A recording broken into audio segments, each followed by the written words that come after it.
Welcome to our channel. Today we how to configure Spocket for dropshipping success easy tutorial step by step clearly.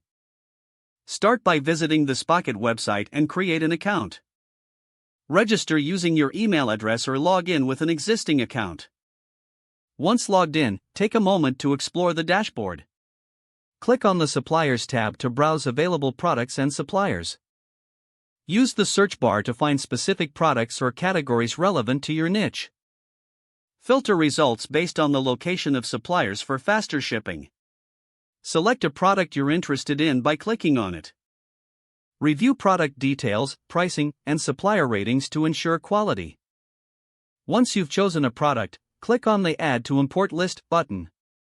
Navigate to the Import List tab to review your selected products. Customize product titles and descriptions to fit your brand voice.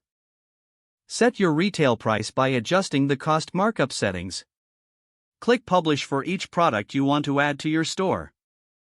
Integrate Spocket with your e-commerce platform by following the prompts. If you're using Shopify, select Shopify from the integration options. Follow the instructions to connect your Spocket account with your online store. Once connected, your published products will automatically sync to your store. Check each product in your store to ensure details are correct. Customize your store design to reflect your brand identity.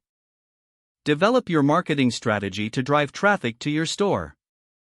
Consider utilizing social media platforms to promote your products. Regularly monitor your orders and customer feedback for constant improvement. Stay updated with Spocket's new features and supplier options for ongoing success. Finally, evaluate your performance regularly to optimize your dropshipping strategy. If the page does not load, refresh the browser or try again in a private or incognito window. Make sure you are using the correct email address, then retype it carefully to avoid small typos. If your password is not accepted, use the reset option and create a new strong password you can remember. Check your spam folder for verification or security emails, then complete any requested confirmation steps. Don't forget to like this video and subscribe to our channel for more step-by-step tech guides.